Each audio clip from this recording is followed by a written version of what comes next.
Medina Medina Medina Medina Medina Medina.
Hello अस्सलाम वालेकुम, मैं बाजार बोल रहा हूँ।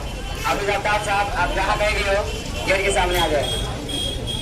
हाफिज आफ्ताब साहब, आप जहाँ कहीं भी हो गेट के सामने आ जाए। ये जो लोग लगाए हुए खड़े, इनसे गुजारिश है कि अंदर ग्राउंड में तशरीफ ले जाए।